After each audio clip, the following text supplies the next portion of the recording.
Mula noon, hindi na talaga siya naalis sa isip ko. Iba ang dating niya, batang-bata pa pero halatang palaban, at may kakaibang kislap sa mga mata na para bang nangaakit. Tahimik siya sa umpisa, parang inosente. Pero habang tumatagal, ramdam kong iba ang aura niya. Ang bawat ngiti, bawat simpleng galaw, para bang sinasadya para akitin ako. At doon nagsimula ang hindi ko mapipigilang pagnanasa. Ako si Ramon, 42 years old, at masasabi kong buo na ang buhay ko. May trabaho, may sariling bahay, at higit sa lahat, may asawa akong mahal na mahal ko. Pero minsan talaga, may mga tuksong darating na hindi mo inaasahan. Nagsimula ang lahat nang magbakasyon kami ni Mrs. sa bahay ng kapatid niya. Matagal na naming plano ni Mrs. na bumisita sa Davao. Pero laging nauudlot dahil sa trabaho at iba pang abala sa Maynila. Kaya nang magkaroon ng pagkakataon, agad kaming nag-impake at bumiyahe. Excited siya. Matagal na rin niyang hindi nakikita ang kapatid niyang si Lisa. Pagdating namin, sinalubong kami ng init ng panahon. Pati na rin ng malugod na pagbati. Masaya, puno ng halakhakan, at parang wala namang kulang. Pero doon ko siya unang nasilayan. Si Ana. Dalagang anak ni Lisa. Batang-bata pa. Siguro mga 18 or 19 years old. Grabe, ang lakas ng dating. Maputi, makinis, at matalimang mga mata. Parang inosente sa unang tingin. Pero sa bawat ngiti niya, may kung anong kuryenteng dumadaloy sa paligid. At doon nagsimula ang kalituhan ko. Hindi ko naman dapat siya tinitingnan ng ganon, pero bakit parang hindi ko maiwasan? Habang nagkukwentuhan ang magkapatid, ramdam kong palihim din siyang sumusulyap sa akin. At sa tuwing nagtatama ang mga mata namin, may kakaibang tensyon na bumabalot sa akin. Hindi ko alam kung ako lang ba ang nakakaramdam, o baka naman nagsisimula na ang isang bagay na hindi ko dapat papasukin. Kinabukasan, maaga akong nagising. Habang si Mrs. at Lisa ay abala sa kusina, nagkape muna ako sa balkonahe. Tahimik, presko ang hangin. Pero hindi ko maalis sa isip ko ang itsura ni Ana kagabi. Hanggang sa maya-maya ay bumaba siya. Nakasuot lang ng simpleng shorts at t-shirt. Parang walang kaarte-arte. Pero sa bawat hakbang niya, parang may sariling ritmo ang mundo. Good morning, Tito. Bati niya, sabay ngiti. Good morning. Sagot ko naman, mabilis na nag-iwas ng tingin. Umupo siya sa tapat ko. Hawak ang baso ng juice. Pareho kaming hindi kumikibo. Nagkunwari akong abala. Kahit ang totoo, pinapakiramdaman ko lang si Ana. At ang napansin ko, hindi niya inaalis ang tingin niya sa akin. Kaya naman nailang ako ng husto. Bakit parang lagi kang seryoso, Tito? Maya-maya ay tanong ni Ana. Ganito lang talaga ako. Ngumiti ako ng pilit. O baka naman ako yung iniisip mo. Nakangisi niyang wika. Parang binuhusan ako ng malamig na tubig. Napatitig ako sa kanya at hindi nakapagsalita. Pero bago pa ako makabawi, bigla siyang tumayo at lumakad papalayo. May gagawin muna ako, Tito. Mamaya na lang po ulit. Sabi niya, saka hinaplos niya pa ang braso ko. Saka iniwanan ako ng isang matamis na ngiti. Kaya naman naiwan akong gulong-gulo ang isip. Pagsapit ng gabi, nagyaya si Bilas na mag-inuman. Pangkaraniwan lang, konting pulutan, gitara, at tawanan sa harap ng bahay. Si Mrs. at si Lisa, nakikisalo rin saglit.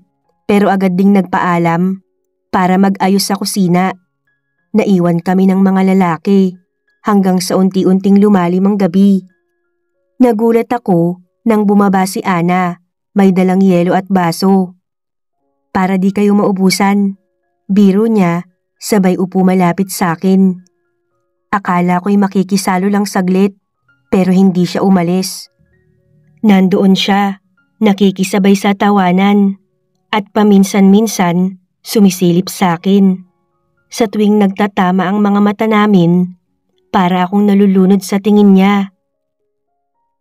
At lumipas ang oras, ramdam ko na ang tama ng alak. Mas naging madaldal ako, mas naging maluwag, at siya naman, parang lalo pang lumalapit. "Tito, mukhang tinamaan ka na ah," biro ni Ana. "Okay lang, kaya pa naman," sagot ko kahit halatang medyo hilo na. Ngumisi si Ana. "Sigurado ka?" Sabay tingin ng diretso sa mga mata ko. Hindi ko na alam kung paano ko naitago ang kaba ko. Para kaming naglalaro ng apoy habang naroon ng lahat. Pero paglipas ng ilang sandali, nagpaalam na ang iba. Isa-isang pumasok sa bahay. Hanggang sa kami na lang ang naiwan. Tahimik.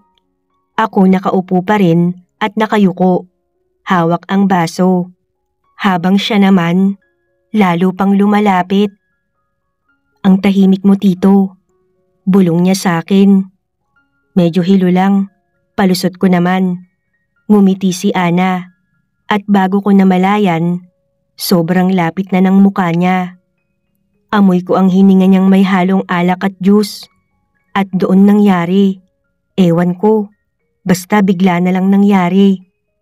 Dumikit ang labi niya sa labi ko. Isang mabilis, pero mariing halik. Para akong natigilan, pero ilang segundo rin akong hindi nakagalaw. "Hindi dapat. Malito, Ana," bulong ko habang hinahabol ang hininga. Pero si Ana, nakatitig lang sa akin at may ngiting mapang-akit. "Pero gusto mo, at gusto ko rin." Nakangisi niyang wika. Sa sinabi ni Ana ay lalo akong nag-init, lalong nabaliw. Malakas ang tama ng alak sa akin at hirap na akong pigilin ang mga gusto kong gawin sa kanya. "Ana," nahihirapan kong wika. Muling inilapit ni Ana ang mukha niya sa akin at nang sa wakas ay handa na akong magpatalo sa tukso, doon naman tumayo si Ana. "Patulog na tayo, Tito. Good night." Nakangising wika niya saka tumalikod. Putya, pinaglalaroan niya ba ako? Pagpasok ko sa kwarto, nadatnan ko si Mrs. na mahimbing nang natutulog. Tahimik, payapa, walang kamalay-malay sa paghihirap ng kalooban ko. Humiga ako sa tabi niya, pero hindi ako mapakali. Ang labi ko, parang naaalala pa rin yung init ng halik kanina. Ang bango, ang lapit, ang kilig na bawal. Para akong binabalot ng apoy na hindi ko maipaliwanag. Pumikit ako. Pilit na iniisip na lasing lang ako kaya nangyari yun. Nawala lang, dapat kalimutan na. Pero habang naririnig ko ang malalim na paghinga ng asawa ko, lalo kong nararamdaman ang bigat ng konsensya. Niyakap ko siya mula sa likod. Gumalaw siya, nagising saglit, at ngumiti pa habang humarap sa akin. Kaya naman para mawala sa isip ko ang mga maling bagay, ibinaling ko kay Mrs. ang aking pansin. Hinalikan ko siya. Ginawa ko ang lahat para mag-focus sa kanya. Pero kahit anong gawin ko, ibang mukha pa rin ang nasa isip ko. Hindi si Mrs. kundi si Ana. Sa romansang ibinibigay ko sa asawa ko, siya ang ini-imagine ko. Ang bawat haplos sa balat niya, parang katawan ni Ana ang hawak ko. Anong nangyayari sa akin? Bulong ko sa isip ko, pero gayon pa man, hindi ako huminto. At sa totoo lang, mas ganado pa nga ako, mas sabik. Grabe ka, honey. Iba kaya tamang gigil ngayon. Nakangiting wika ni Mrs. pagkatapos. Pero hindi na ako sumagot at niyakap ko na lang siya. Kinabukasan, pilit kong iniiwasan si Ana. Maaga akong lumabas, naglakad sa palengke kasama si Bilas. At halos hindi ako nagtatagal sa sala kapag naroon siya. Iniisip ko, baka sakaling unti-unti ring mawala yung naramdaman ko kagabi. Pero mali ako. Sa bawat pagkakataon, nandun pa rin siya. Kapag kumakain kami, Ramdam ko ang paa niyang pasimpleng sumasagi sa akin sa ilalim ng mesa. Kapag nag-uusap ang lahat, bigla siyang sisilip at para lang makipagtitigan sa akin. Gabi ulit. Katatapos lang ng mahabang kwentuhan sa sala. Si Mrs. at si Lisa agad nang umakyat para magpahinga. Si Bilas naman, maaga ring natulog dahil papasok pa bukas. Ako, naiwan saglit para magpahangin sa labas. Magpapalipas ng tama ng alak dahil uminom ulit kami ni Bilas ng tig-2 beer at doon siya bumaba. Si Ana, nakasuot ng maluwag na t-shirt at shorts. Nakalugay ang buhok at amoy ko agad ang bango niya na bagong ligo. Tito, anong ginagawa mo dito sa labas? Tanong niya. Tumabi siya sa akin, sobrang lapit. Nakadikit ang braso niya sa braso ko. Napabuntong hininga ko. Napakalakas ng epekto niya sa akin. Idagdag pa na nakainom ako. Kaya nagsimula akong mag-init sa simpleng dikit lang namin. Nagpapahangin lang. Sagot ko, pilit na iniwas ang tingin. Hindi ka pa ba inaantok? Pumasok ka na kaya? Dagdag ko pa, dahil baka mawala na naman ako sa kontrol. Kung magtagal pa siya sa tabi ko. Pero hindi siya umalis. Sa halip, mas lumapit pa siya ng husto. Ramdam ko yung lambot ng dibdib niya. At alam ko na wala siyang bra. Napatikim ako, saka medyo lumayo sa kanya. Pero lumapit ulit siya, kaya hindi na ako nag-abalang lumayo ulit. Alam mo Tito, napakaseryoso mo pala talaga. Kanina pa kita gustong kausapin pero parang lagi kang umiiwas. Napatawa ako ng pilit. Ganito lang talaga ako, wag mo kong pansinin. Ngumiti siya, pero yung ngiti na parang nangaakit. Paano kung gusto kitang kausapin? Makasama. Parang tumigil ang oras ng mga sandaling yun. Dahan-dahan siyang lumapit at bago ko pa mapigilan ng sarili, naramdaman ko na lang ang kamay niya sa braso ko. Mainit, mabigat. Ana, wag please. Bulong ko sa kanya. Pero hindi ko inalis ang kamay niya at hindi ako lumayo. Hanggang sa nagtagpo ulit ang mga mata namin. At sa isang iglap, ginawa ulit namin yon. This time, wala nang pag-aalinlangan. Una marahan, pero nang magtagal, naging mariin, puno ng init na matagal ko nang pinipigilan. Nang matapos, hinawakan ni Ana ang kamay ko at hinila ko papasok sa bahay. Sunod-sunuran lang ako sa kanya. Wala akong ibang nararamdaman kundi init at pagkasabik. Dumiretso kami sa kwarto niya. Pagpasok namin, agad niyang isinara ang pinto. Mahina ang ilaw mula sa lampshade sa gilid. Kaya't mas lalong nagbigay ng kakaibang atmosphere sa buong silid. Tahimik at maliban sa mabilis kong paghinga at tibok ng dibdib ko na halos dumalagpas sa tenga ko. Nakatalikod siya habang sinasara ang pinto at saglit akong natigilan. Para akong nanonood ng isang bagay na alam kong hindi dapat. Pero hindi ko na rin kayang umatras. Nang humarap siya, dahan-dahan siyang lumapit, hawak pa rin ang kamay ko. Walang makakakita, walang makakaalam. Mahina niyang bulong. Hindi na ako nakasagot. Nang maramdaman kong hinila niya ako papalapit sa kama, naupo ako sa gilid habang siya naman ay tumayo sa harapan ko. Nakatingin diretso sa mga mata ko. Sa bawat segundo, pakiramdam ko ay mas lalo akong nalulunod. Hinawakan ko ang bewang niya at marahan ko siyang hinila papalapit. At doon na nga nagsimula ang lahat.